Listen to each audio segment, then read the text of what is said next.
하나님 말씀 보겠습니다. 하나님 말씀 고린도전서 13장 1절에서 7절 말씀입니다. 고린도전서 13장 1절에서 7절 말씀입니다. 제가 가지고 있는 성경 신약성경 279페이지쯤 됩니다.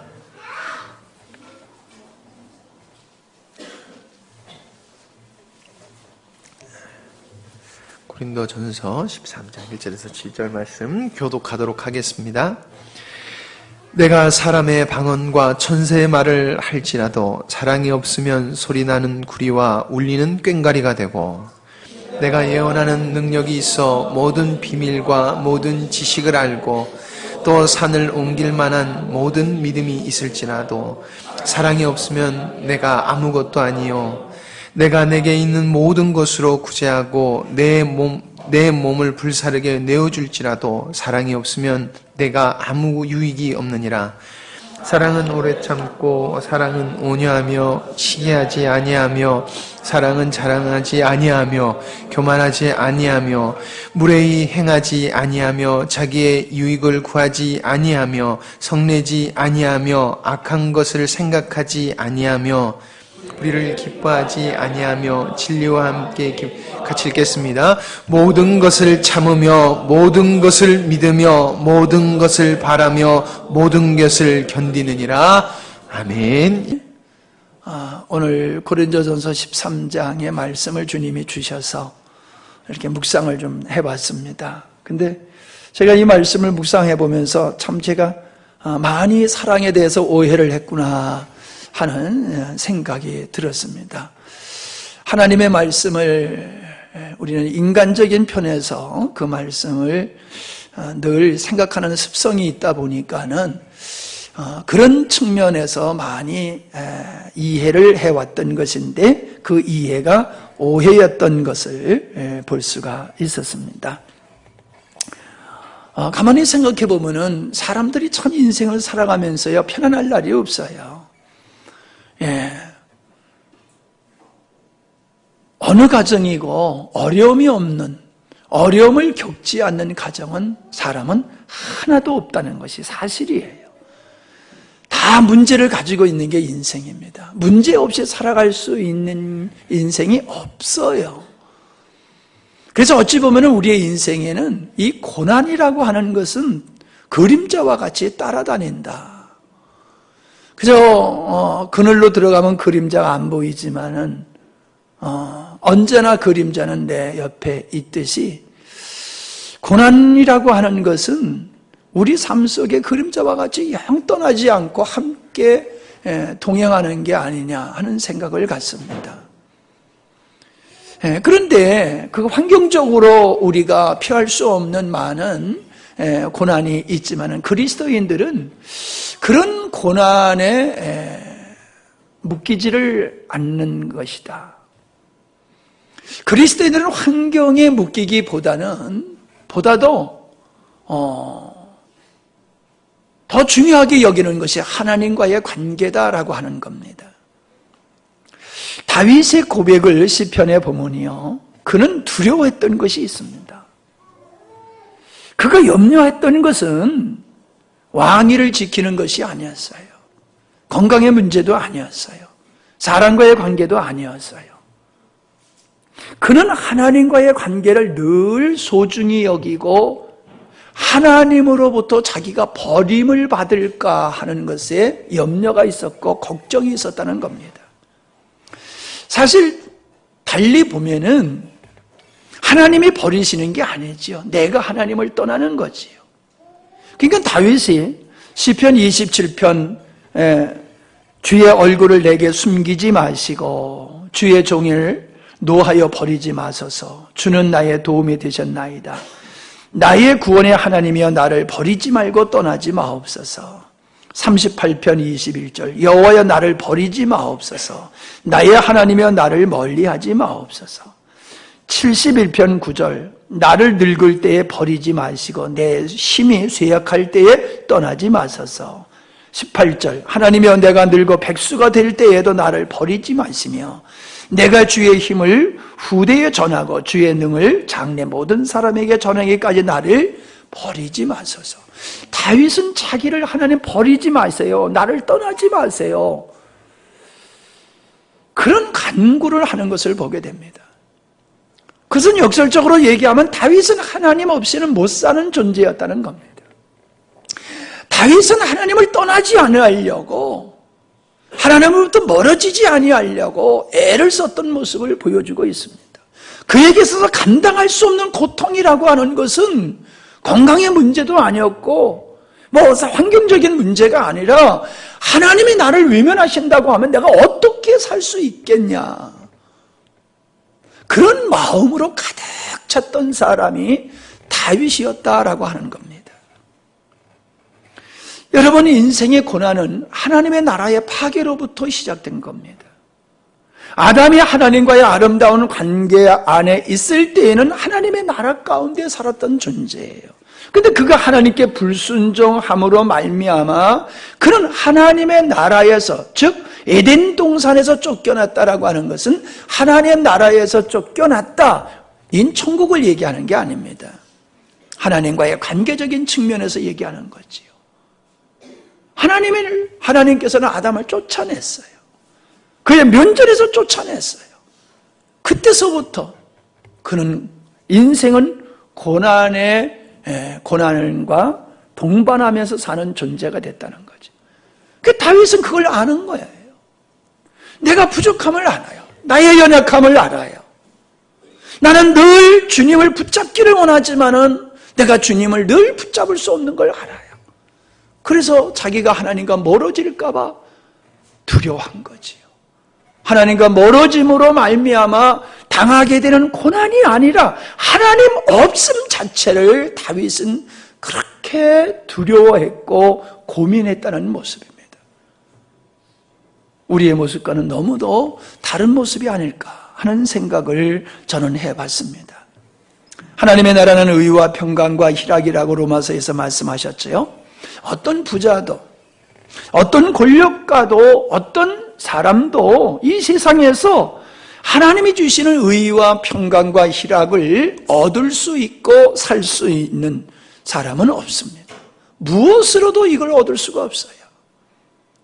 의와 평강과 희락이라고 하는 것은 하나님의 나라의 백성들이 얻을 수 있는 것이고 누릴 수 있는 것이지, 세상에 어떤 사람도 어떤 조건으로도 그걸 얻을 수 있고 누릴 수 있는 게 아니다라고 하는 것입니다. 그러므로 하나님 나라의 모습이라고 하는 것은 바로 사랑의 나라다, 그렇게 말할 수 있습니다. 왜냐하면 하나님은 사랑이시기 때문에 하나님의 통치하는 하나님의 나라는 사랑이라고 하는 것으로 이루어졌다라고 하는 얘기지요. 그러므로 우리 삶 속에 사랑이 식어지고 사랑이 떠나게 되어지면은 하나님의 나라라고 더 이상 말할 수가 없을 것 같습니다. 여러분, 모든 것이 우리에게 다 구비되어 있다 할지라도 거기에 의와 평강과 희락이 없다라고 하면은 기쁨이 있을 수 없습니다. 행복이 있을 수 없습니다. 평안이 있을 수 없습니다. 근데 우리는 착각해요. 모든 조건이 이루어지면은 의와 평강과 희락이, 하나님의 나라가 내 안에 이루어질 것이다라고 생각을 하고 있다는 겁니다. 착각이지요. 오늘 저는 하나님의 나라를 이루는 사랑에 대해서 말씀을 살펴보려고 합니다. 먼저 1절로 3절을 보며 사랑의 필요성에 대해서 이야기하고 있는데, 저는 이 말씀을 묵상하면서 새롭게 은혜를 입었습니다. 사람은 참 말도 잘해요. 말을 잘해요. 논리도 있어요. 명분을 가지고 사람들은 살아갑니다. 근데 사실 우리가 말하는 대로 우리가 다 살지를 못하지 않습니까? 사실 못한다는 표현보다도 우리가 말하는 말대로 안 살아가는 거지요. 명분과 논리는 자신이 행하는 행위를 정당하기 위한 구실로만 쓰는 것이지 거기에 진정성이 얼마나 있느냐라고 하는 겁니다. 바로 그 진정성은 사랑이라는 거지요. 어떤 명분이 있고 어떤 논리가 있고 어떤 말이 있다 할지라도 거기에 사랑이 없다라고 하면은 그 사랑이 없기 때문에 그냥 말로서 끝난다는 거예요. 말로서. 실현되지 않는 말, 실현하지 않는 말은 곧 사랑이 없기 때문이다. 그냥 말잔치로 끝나는 것은 사랑이 없기 때문이다 라고 하는 것을 우리에게 말씀해주고 있습니다. 내가 예언하는 능이 있어 모든 비밀과 모든 지식을 알고 또 산을 옮길 만한 모든 믿음이 있을지라도 사랑이 없으면 내가 아무것도 아니다. 내가 아무것도 아니다. 자, 보세요. 예언하는 능력이라고 하는 것은 하나님의 깊은 진리를 깨닫고 그걸 전파하는 것을 예언이라고 얘기를 하고 있습니다. 그러니까 내게 예언의 능력이 있다라고 하는 것은 하늘의 비밀을 갖는 거예요. 천하의 지식을 다 소유하고 있는 겁니다. 다시 얘기하면 영적인 진리의 풍성함을 나타내는 말이지요. 저는 이것을 십자가의 복음이라고 생각해 봅니다. 십자가의 복음이 있어 전한다 해도 내가 사랑의 사람이 되지 않는다라고 하면 바울이 말한 대로 나는 아무것도 아니다 라는 표현이 되는 겁니다. 사랑이 빠진 복음은 아무것도 아니다. 십자가가 빠진 복음은 온전한 복음이 아니다. 사랑의 사람이 되지 않고 복음만 전하는 사람은 아무것도 아니다라는 생각이 저에게 강하게 요즘 다가오고 있습니다. 진리는 온전할지 모르지만은 내가 그 진리의 사람이 되지 않는다라고 하면은 나는 아무것도 아니라는 거예요. 진리에 문제가 있는 건 아니에요. 진리는 맞아. 그러나 너에게 사랑이 없으면 너는 아무것도 아니라는 거예요. 여러분, 이 마이크가, 스피커가 이게 종합이 되어서 말이 이렇게 나가지 않습니까? 그러니까 누가 이거를 귀하게 여깁니까? 말 자체를 귀하게 여기는 거지. 우리가 전하는 말씀은 사실이고 진리일지 모르지만은 내가 가지고 있는 지식이 옳을지 모르지만은 내가 그 진리의 사람이 되지 않았다라고 하면은 나는 아무것도 아니라는 거예요. 너는 아무것도 아니라는 거예요. 나 이거 알고 있어. 너 이거 모르지? 나는 이거 알고 있어. 그러나 상관없다는 거예요. 내가 그 진리의 사람이 되지 않으면 너는 아무것도 아니야. 그 얘기를 하고 있는 거예요. 산을 옮길 만한 믿음은 이적을 행할 수 있는 것이라는 거예요. 그러나 이적 자체가 문제가 목적이 아니라는 거지요. 사랑이 없는 은사, 사랑이 없는 이적은 복음을 전하고 말은 잘할 수 있을지 모르지만 아무것도 아니다라고 얘기를 하고 있는 겁니다. 우리는 보여지는 일, 나타나는 일을 굉장하게 생각을 합니다. 어떤 사람이 어떤 일을 했을 때에 굉장히 사람들은 그를 부러워하고 칭찬하고 존경합니다. 그러나 그 일들이 사랑으로 말미암아 하는 것이 아니라고 하면은 아무것도 아니다라고 얘기를 하고 있다는 겁니다. 얼마나 동의가 되시는지 모르겠습니다. 아무것도 아니요. 빈 것이라는 거예요. 헛된 것이라는 거예요. 자, 그러니까 여기서 말하는 이 사랑이라고 하는 것은 감정적인 것, 감성적인 걸 얘기하고 있는 게 아닙니다. 인격적인 걸 얘기하고 있는 거예요. 성품에 관한 얘기를 하고 있는 거예요. 삶에 관한 자세를 말씀하고 있는 겁니다. 여기 14가지로 사랑은 하면서 설명을 하고 있는데 여기서 사랑이라는 단어는 아가페라는 단어를 사용하고 있어요. 그냥 우리는 사랑이라고 한 말로 표현합니다만은 히브리어에서는 사랑이라고 하는 말이 4가지 단어로 있어요. 구별했어요. 남녀 간의 사랑을 에로스라고 얘기하고요. 형제나 친구 간의 사랑을 필레아라고 얘기하고 혈육 간의 사랑을 스톨케라고 그렇게 얘기를 합니다. 이러한 사랑은 상대적이에요. 조건적이에요. 이런 사랑이 잘못됐다는 게 아니에요. 이런 사랑의 본질이 아가페적 사랑의 바탕이 되지 아니한다라고 하면은 이런 사랑은 온전한 것도 아니고 영원한 것도 아니다라고 얘기를 하고 있는 겁니다. 남녀 간의 에로스 사랑 속에 아가페가 있어야 돼요. 친구나 형제지 간의 사랑, 필레라는 사랑 속에도 아가페가 근본을 이루고 있어야 되는 거예요. 형제지간, 혈육 간의 이 사랑 속에도 이 하나님의 사랑이 근본이 되지 아니한다라고 하면 혈육 간의 사랑도 깨지고 변질되더라라고 하는 것입니다. 아가페 사랑이라고 하는 것은 하나님의 본질, 하나님의 속성을 우리에게 나타내주는 말씀입니다.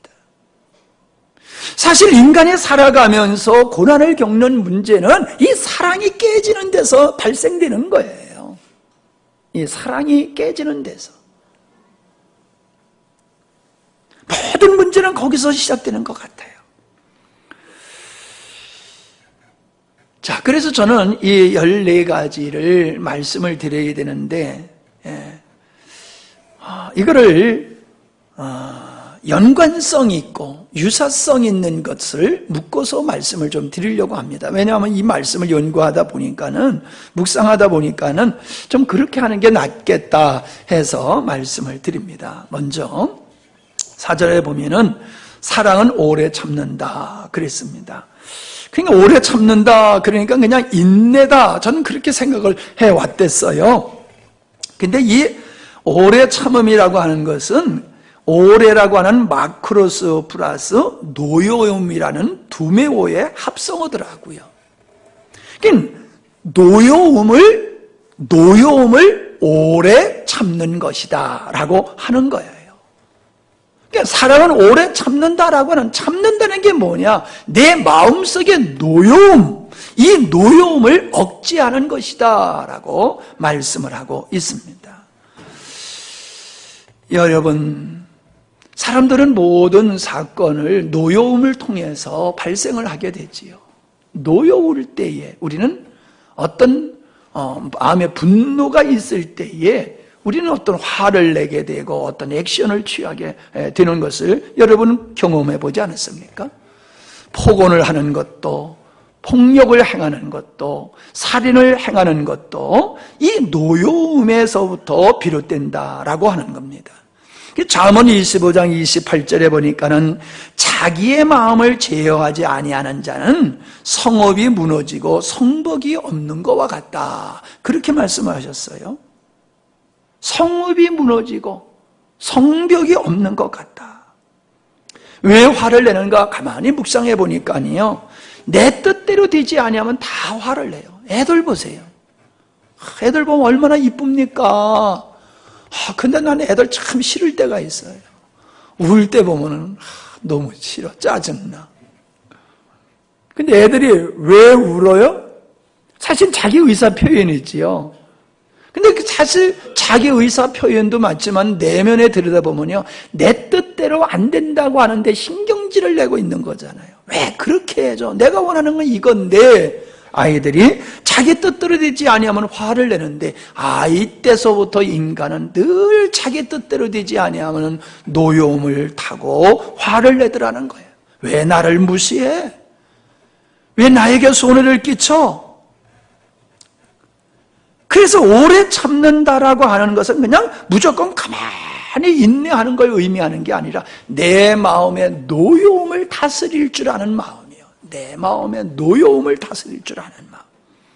자, 그게 7절에 모든 것을 참으며라는 말씀과 연결해 보니까 참 재미있어요. 참는다라고 하는 말의 뜻은요, 덮는다라는 뜻이더라고요. 덮는다. 지붕을 덮는다. 침묵으로 덮는다. 그 뜻이 있더라고요. 마음에 악한 것을 기록하고 내가 이걸 복수를 해야지 하면서 복수의 기회를 기다리고 있는 마음이 아니다라고 하는 겁니다. 마음에 원한을 품지 아니하는, 복수심이 없는 마음, 노여움이 없는 마음, 그 마음을 사랑이다라고 말씀을 하고 있다는 이야기입니다. 우리가 인생을 살다 보면요, 섭섭한 일 많이 당하잖아요. 억울한 일 많이 당하잖아요. 분이 사그러들지 않는 그 원통한 일들을 우리가 당하지 않습니까? 근데 덮으라는 거예요. 묵묵히. 사실 시간을 지나다 보면요,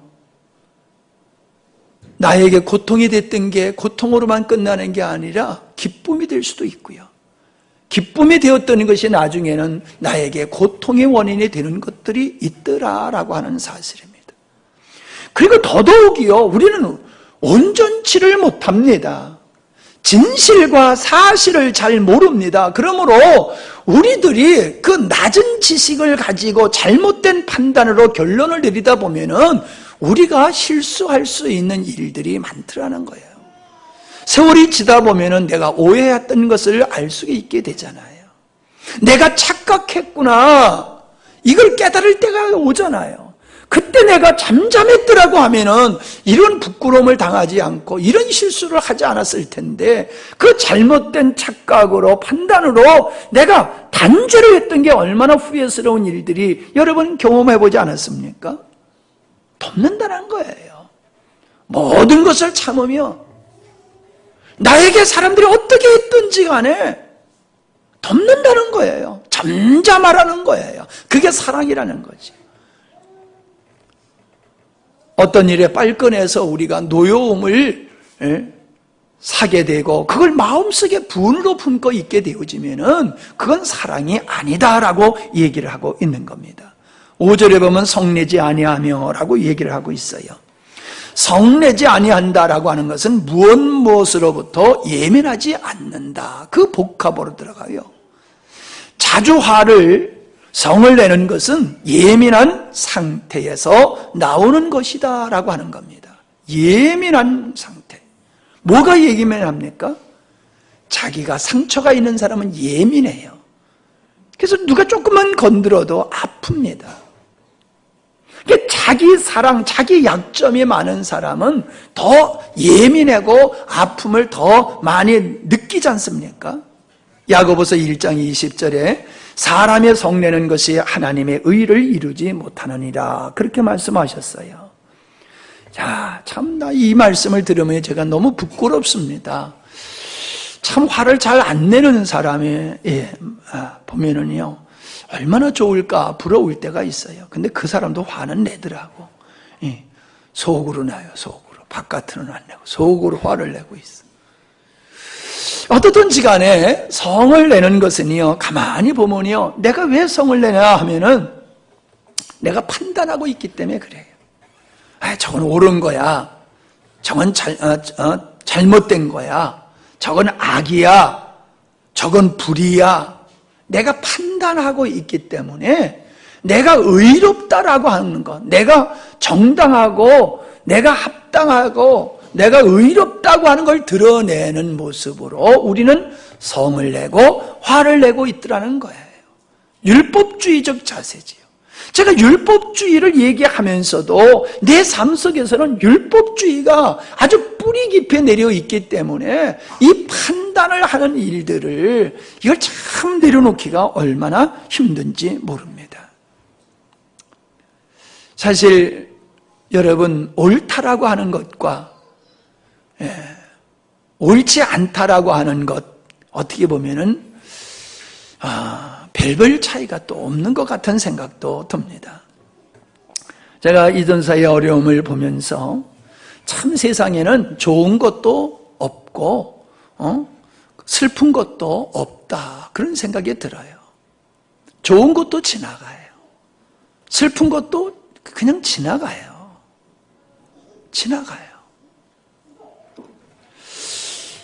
잘못된 것도 잠시고요, 그릇된 것도 잠시예요. 그냥 지나가요. 잊혀지고 말아요. 그리고 모든 것들을 다 우리는 소유하는 것이 아니라 두고 갈 수밖에 없는 일들인데, 우리는 그 헛된 일들에 우리는 마음을 쓰면서 예민하게 반응을 하고 화를 내고 있더라는 거예요. 어제도 올라오는데 그릇을 가지고 와야 되는데 그릇을 임집사에 차에다 실어놓고는 그냥 올라왔어요. 그걸 가져와야지 거기다 뭘 또 해가지고 하고 그럴 텐데, 그전 같으면은 많이 내가 짜증이 났을 텐데 그럴 수 있지, 그냥 그리고 그냥 편안하게 제가 올라왔어요. 그 사실을 별거 아닌데 우리는 별거 아닌 문제를 가지고 일이 제대로 안 된다고 잘못했다고 화를 내는 경우가 얼마나 많은지 알 수가 없어요. 제가 어디에 다 의자에게 부딪혔어요. 아파요. 그전 같으면 아이 아파 그럴 텐데 그래 아플 수도 있지 뭐 너 아파라. 그리고 가만히 있었더니 덜 아프더라고요. 아이 아파 그러면 더 아플 텐데 그래 너 아파라 조금만 있으면 괜찮을 거야. 그리고 말이요 가만히 있었더니요 금방 고통이 가시더라고요. 우리 아프면 짜증내지요. 아야 하면서 에이씨 막 그러잖아요. 근데 그럴 필요가 없더라고요. 그냥 너 아파라 하고 가만히 있었더니요 그렇게 편안할 수가 없어요. 사실 우리가 화를 내는 문제를 가만히 보면 죽고 사는 문제가 아니에요. 본질의 문제가 아니더라고요. 다 나의 악함 때문이에요. 그냥 그럴 수 있지. 왜요? 누구도 다 불안한 존재이니까 그럴 수 있지 하면 되는 거예요. 그러려니 왜? 사람은 습관이 안 바뀌어요.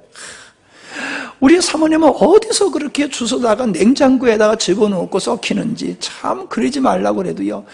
내가 싹 치워놨더니 오자마자 어디서 뭐 갖다가 또 냉장고에다 잔뜩 집어넣는데 또 썩고 있더라고요. 할 수 없네. 할 수 없네. 뭐 그러려니. 그럼 내가 또 갖다 다 그냥 정리를 했어요. 그게 내 마음이 편안해요. 네? 화를 낼 필요가 없더라고요. 네. 제가 설거지를 하다가 그릇을 하나 깨었어요. 오래간만에 그릇을 하나 깨었어요. 옛날 같으면 아이고 아까워라. 내가 왜 그러지? 속이 상할 텐데. 뭐 그럴 수도 있지 뭐. 그러니까 그냥 마음이 그렇게 편안할 수가 없더라고요. 우리 화내지 말고 삽시다. 그 별거 아닌 거 가지고 이렇게 우리가 화를 내고 그리고 살고 있더라고요. 그냥 그는 그거 나는 나다. 시작. 네, 그는 그거 나는 나예요. 또 5절에 보니까는 악한 것을 생각지 아니하며 그랬어요. 나는 이 악한 것이라고 해서 못된 생각인 줄 알았어요. 그랬더니 내가 경험한 나쁜 일들을 기억지 않는 것이다. 그 뜻이 있더라고요. 사랑은 나에게 어떻게 누가 악을 행했을 때에 그걸 기억하고 살아요, 사람들은. 근데 사랑은 그게 아니라는 거예요. 내가 경험한 나쁜 일, 그거 생각할 때마다 마음이 아프잖아요. 쓰리잖아요. 그걸 기억지를 않는다는 거예요. 악한 것, 나쁜 것들을 기억지 않는다. 그래서 악한 것을 생각지 않는다는 말은 4절에 오래 참고와 모든 것을 참으며, 즉 노여움을 덮는 것과 내가 경험한 나쁜 일들, 부당한 일들을 기억지 않는 것임을 말해주고 있습니다. 사실 우리는 사람들이 내게 잘해준 거는 금방 잊어버려요. 근데 다른 사람이 나에게 섭섭하게 한 거는요, 그건 안 잊어버려져요. 이 못된 거예요. 다른 사람이 나에게 잘못한 것은 잘못이에요. 근데 그 사람이 나한테 잘해준 건 왜 그렇게 쉽게 잊어버리냔 말이에요. 근데 잘못한 건 안 잊어버려. 부부지간에도 잘해준 거는 훨씬 많을 거 아니에요. 그죠? 근데 잘해준 건 기억이 하나도 안 나.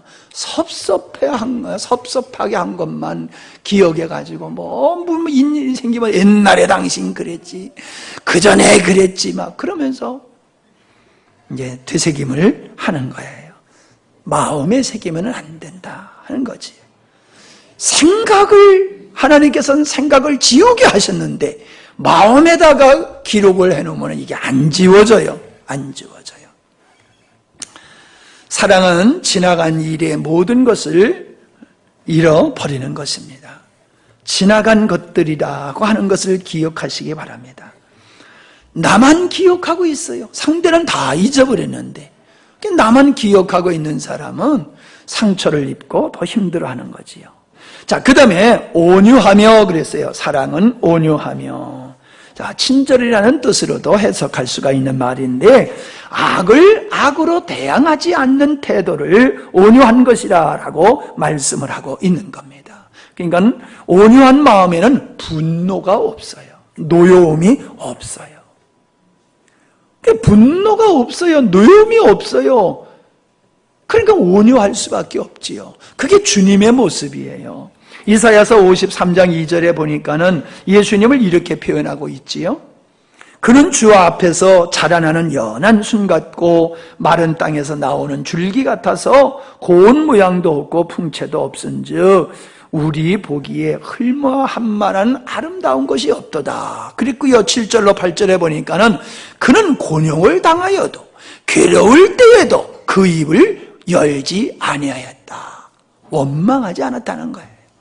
마치 도살장으로 끌려가는 어린 양과 털 깎는 자 앞에 잠잠한 양같이 그 입술로 불만 불평 원망하지 않았다.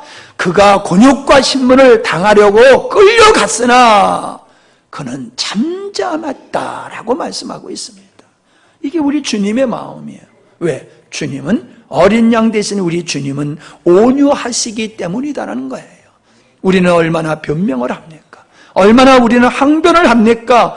내가 당하는 일이 부당하다고 하는 것을 알리기 위해서 우리가 얼마나 입술을 많이 엽니까? 그건 사랑의 모습이 아니라고 말씀해주고 있습니다. 온유한 양끼리는 절대로 싸우지 않습니다. 압사당해서 죽는 한이 있어도 아야 힘들어하면서 반항하지 않는 게 양의 모습이에요. 왜? 양의 기질이 그래요. 양의 기질이.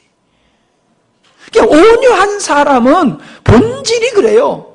사랑이기 때문에 그렇게 반항하거나 원망하거나 대적하지를 않는다는 겁니다.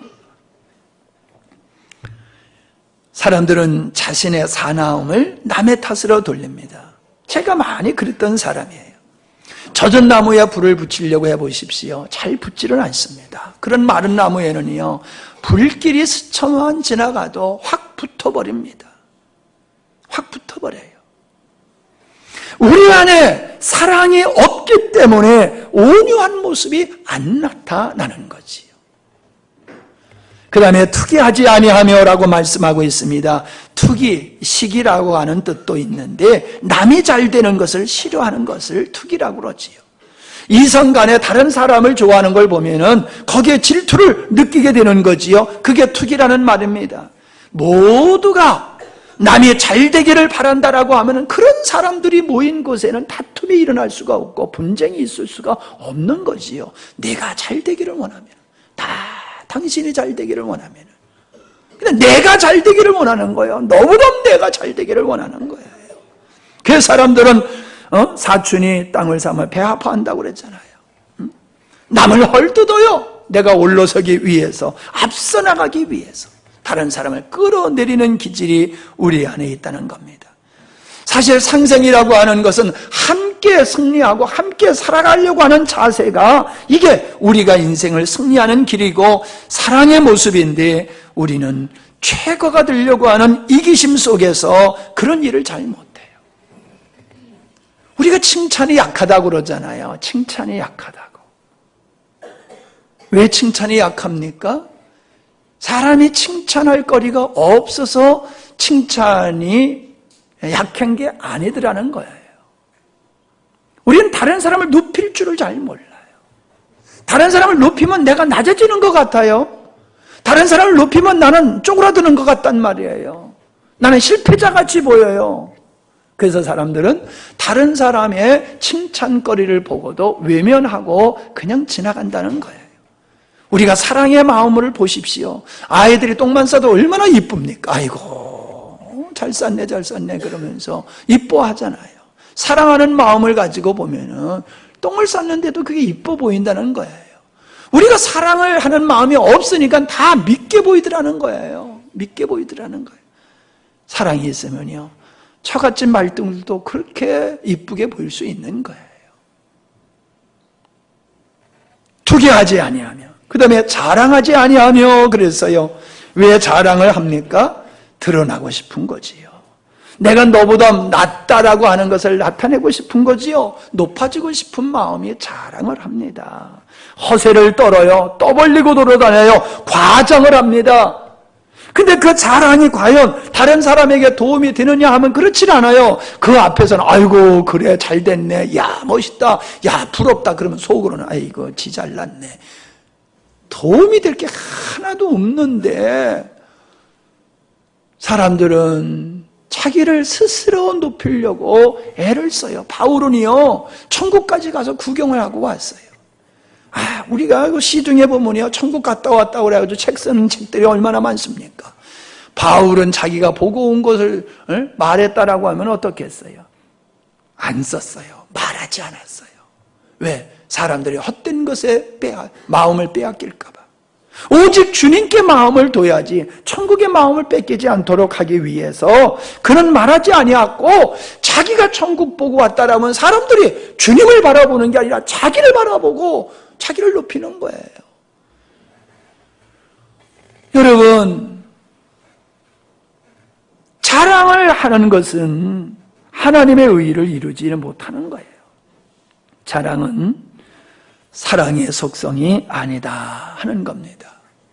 사람은요, 있는 듯 없는 듯 하는 사람이 참 중요한 사람이에요. 있으면은 잘 몰라. 근데 그 사람이 없으면은 주변 사람들이 금방 알아차려. 그 사람이 없으니까 불편해. 그 사람이 없으니까 뭐가 안 돼. 그 사람이 있어야지만이 뭐가 돼. 그렇게 돼야지. 내가 없으면 안 된다. 내가 최고다. 내가 최고다. 그래서 다 찍어줬잖아요. 그래, 당신 군수하시오. 당신 그래, 그렇게 잘났어? 그럼 국회의원 하시오. 그래, 당신이 그렇게 잘났어? 그럼 대통령 하시오. 우리가 다 찍어줬더니 어떻습니까? 사실 훌륭한 사람들은 이름 없이 빚도 없이 그냥 있는 처소에서 자기 일을 묵묵히 하는 사람들, 그 사람들이 위대한 사람이에요. 여러분들이 위대하신 분이에요. 믿음이 별로 없어요.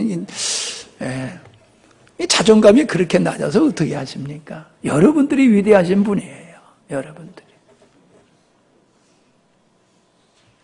성경에서 높은 자리에 앉지 말라고 그랬잖아요. 다른 사람이 들어오면 당신 거기 내려와. 그럼 부끄러워하지 않느냐? 부끄러움을 다 받을 수밖에 없지 않느냐? 그냥 낮은 자리에 먼저 앉아야지. 높은 자리에 먼저 앉지 말라고 그랬잖아요. 우리가 자랑하다 보면요, 그 자랑이 헛된 것임이 드러나게 됐을 때에는요, 모든 신임을 잃어버리게 돼요. 자랑이 사실인 것도 별로 덕이 안 되는데, 자랑은 하는데 사실 보니까 별게 아니더란 말이에요. 사실 저도 자랑을 하는 부분이 있어요. 우리 교회가 어떤 교회인 줄 알아? 그러면서 마음속엔 또 캥기는 게 있어요. 이런 부분을 다른 사람들이 알면 창피해. 그게 우리에게 있단 말이에요.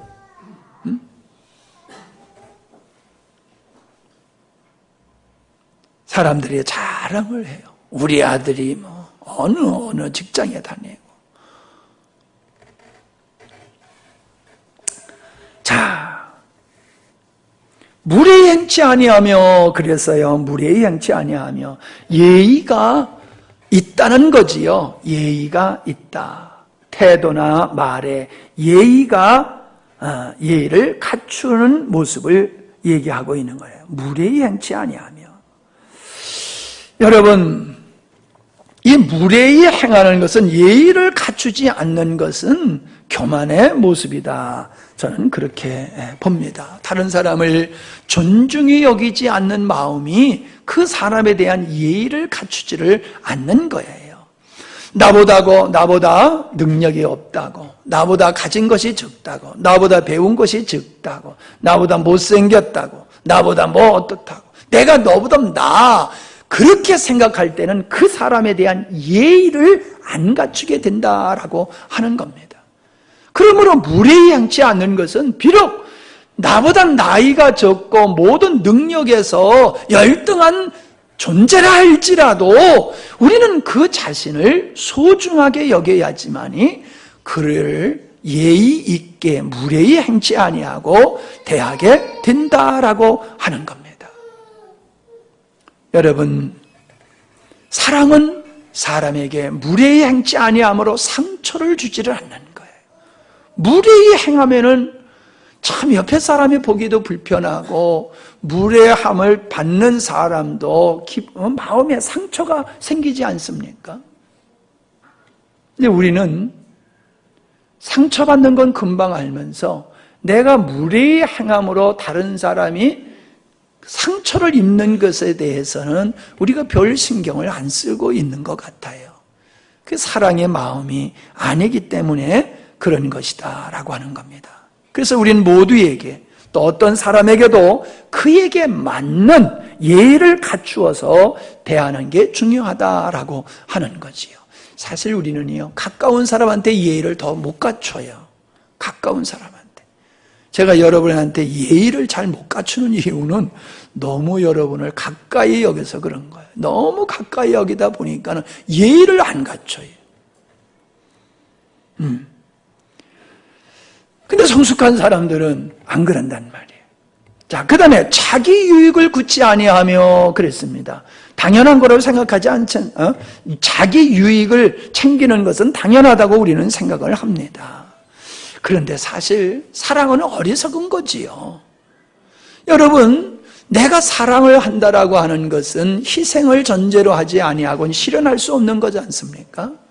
그러니까 내가 사랑이 많으면 많을수록 희생은 더 증가할 수밖에 없는 거예요. 다시 말하면 나의 권익, 나의 권리, 나의 이익을 챙기고는 우린 사랑할 수가 없어요.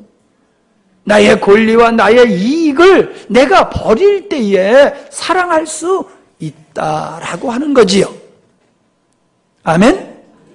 아무리 좋은 음식을 먹어도요, 그 음식이 내 안에 들어와서 소화가 돼야지 나한테 유익이 되는 거예요. 아무리 좋은 물이라 할지라도, 물이 있다 할지라도, 공기가 있다 할지라도 오염됐으면요, 그거 마실 수도 없고 먹을 수가 없잖아요. 형님 먼저, 아우 먼저. 거의 옛날에 있던 볕단, 그 교과서에 그 지금도 있는지 모르겠어요. 교과서에 볕단 얘기 있어요? 없어졌어요? 그거 집어넣어요, 그거. 얼마나 좋은 겁니까?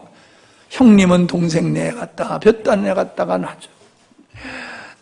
동생은 형네, 형은 동생의 낯가리에다가 자기 볕단을 갖다 주는, 얼마나 그 멋지고 좋은 거예요. 왜 그런 걸 뺐는지 몰라. 어린아이들이 그런 걸 보면서 배우고 인격이 형성되는 거잖아요. 여러분, 이 세상에 가치 있는 사람이 어떤 사람입니까? 어떤 사람이 애국자예요? 어떤 사람이 열사입니까? 자기 유익을 따라 살지 않는 사람이에요. 유익한 사람은 바로 그런 사람이에요. 사랑의 사람은 자기를 위해서 살지를 않더라는 거예요. 그게 삶의 원리예요. 내가 먼저. 여러분, 참 교회 안에서도요, 은혜도 내가 먼저 받으려고 그래요. 은혜도 내가 먼저. 다른 사람이 은혜 받게 하면요, 얼마나 좋습니까? 그 사람은 은혜 받게 돼 있어요. 근데 다른 사람이 은혜 받든지 말든지 그냥 내가 은혜 받으려고 하는 사람들이는요, 소리만 지르지 은혜는 하나도 못 받더라고. 예. 여러분, 섬기는 사람이 은혜를 받아요. 섬기는 사람이 가치 있는 사람이에요. 섬기는 사람이 자기 이익을 굳지 아니하며. 별로 마음에 안 드세요? 네. 가만히 계시는 거 보니까는 별로 마음에 안 드시는 가운데. 네.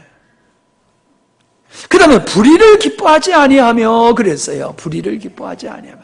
사실이요, 인생을 살면서 가만히 보니까요, 내가 뿌린 대로, 내가 심는 대로 다 나에게 돌아오더라고요. 야곱이 얼마나 간사합니까? 야곱이 얼마나 자기 이익을 따라서 남을 속여 먹었습니까? 그러니까 자기보다 10배나 더한 노랭이 라반 장인을 만나가지고 10번이나 속임을 당했잖아요. 여러분, 우리는요, 내가 다른 사람에게 악을 심으면 악이 돌아온다는 거예요. 부메랑이 되어서 그게 돌아와요. 하늘 보고 침을 뱉어보면 그 침이 자기 얼굴로 떨어지잖아요. 사람은 내가 뱉은 말은 그냥 나가고 없어지는 줄 알아요. 근데 내가 뱉은 말은 그게 돌아와요. 내가. 메아리가 그렇잖아요. 내가 칭찬해보세요. 그러면 나에게 칭찬이 돌아와요. 원망해보세요. 몇 값배가 돌아와요. 가만히 있는 게 훨씬 편하나요. 밥맛이 왜 그래? 그러지 마세요. 몇 값절로 돌아와요, 괜히.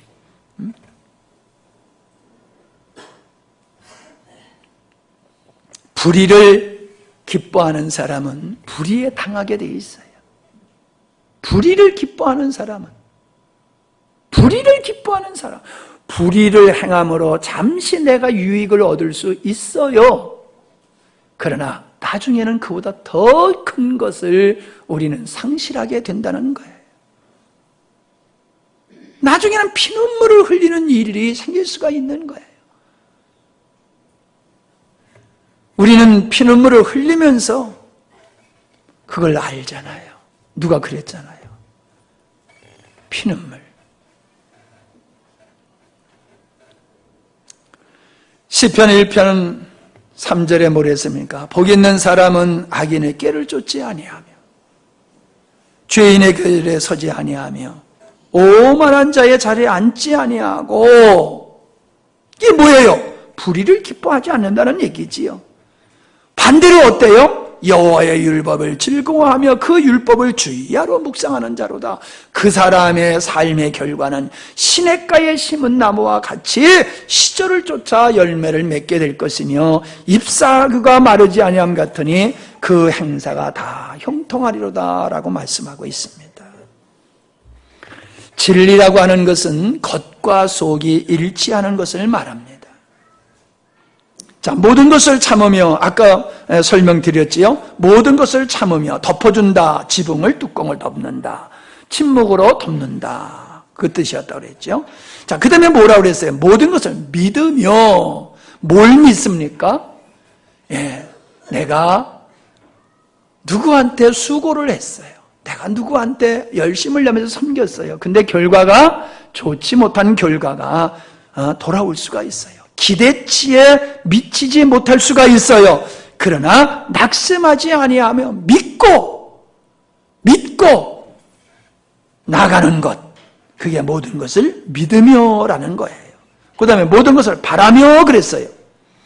기대치에 미치지 못해도 포기하지 않고 기대하고 희망을 가지며 확신을 갖고 살아가는 것이다. 마지막으로 모든 것을 견디느니라. 견딘다. 결국 자기가 해야 할 일을 끝까지 감당하는 모습을 말씀해주고 있습니다. 여기 말씀해 보면 모든 것을 참으며 모든 것을 믿으며 모든 것을 바라며 모든 것 계속 나와요. 모든 것이라는 게 뭡니까? 그야말로 모든 거예요. 내가 경험할 수 있는 모든 일들, 그 모든 일들에 대해서, 모든 사람에 대해서 우리는 사랑으로 반응을 해야 된다라고 하는 겁니다. 우리가 이루어야 할 일들은 이처럼 사랑의 사람이 되는 것이에요. 우리는 진리를 알아가야 되는 것이 중요합니다만은 진리를 알아가는 것은 진리의 사람이 되기 위해서요. 하나님을 알아가는 것은 지식에 머무르는 것으로 끝나는 게 아니라 내가 하나님을 알아감으로 하나님의 사람으로, 사랑의 사람으로 되어가는 게 목적이 되어야 된다는 거예요. 무엇을 위해서 우리가 씨름하며 싸우며 노력하며 살고 있습니까? 헛된 것, 없어질 것, 지나갈 것, 그런 것 가지고 싸우지 말라는 거예요. 모든 게 다 지나가는 거예요. 이 세상에는 영원한 것이 없어요. 그래서 헛되고 헛된 것이라고 말씀하고 있는 겁니다. 그 헛되고 헛된 것을 붙들고 그게 영원한 것인 줄 알고 살아가는 사람은 인생을 착각하고 사는 거지요. 우리는 영원한 것이 무언가? 그 영원하고 참된 것이 무언가? 진정 우리를 만족하게 하고 행복하게 하고 하나님의 나라의 백성으로서 의와 평강과 희락을 느끼며 참으로 행복하게 살 수 있는 조건이 뭔가? 내가 사랑의 사람이 되는 것이라는 거예요. 여러분, 적이 있으면요 편히 잠을 못 자요. 적이 없으면 편히 잘 수 있는 거예요. 내가 사랑의 사람이 되어지면 적이 없어져요. 근데 내가 사랑의 사람이 되지 않으면 모두가 경쟁자고 모든 사람이 나를 잡아먹으려고 하는 사람같이 보이는 거예요. 거기에 긴장이 있고 거기에 행복과 안식이 있을 수가 없지요. 하나님의 나라는 의와 평강과 희락이다. 하나님의 나라는 사랑이다. 하나님은 사랑이다. 우리는 그 사랑의 사람이 되기 위해서 우리는 주님 안에서 주님께 꼭 붙어 사는 삶을 힘써야 될 줄 믿습니다. 제가 주님 떠나면은 금방 나는 사랑을 놓칩니다. 내가 주님 안에 붙어 있으므로, 내가 온전히 주님께 붙어 있으므로 나도 온전히 주님과 같은 사랑의 사람이 되기를 원합니다. 그렇게 사시는 우리 모두가 되십시다. 고맙습니다. 하나님, 사랑이 무엇인가를 우리에게 설명해 주신 주님, 감성적인 것이 아니라 인격적이며 성품인 것을, 그리고 삶의 자세인 것을 우리에게 가르쳐 주셨습니다. 더 나아가서는 사랑의 본이 되신 주님을 우리에게 보내주심으로 성도가 이루어야 될 부분이 무엇인가 하는 것을 우리에게 가르쳐 주신 주님, 우리가 진리를 알고 있다고 된 줄로 착각하고 선줄로 착각해 온 것이 얼마나 많은지요. 회개하며 하나님 앞에서 사랑의 사람으로 하나님 나라 백성으로서의 모습을 지키며 살아가기를 사모합니다. 이후로부터 우리가 참으로 우리에게 보여주신 말씀과 같이 사랑의 사람이 되게 하여 주시옵소서. 예수님의 이름으로 기도하옵나이다. 아멘.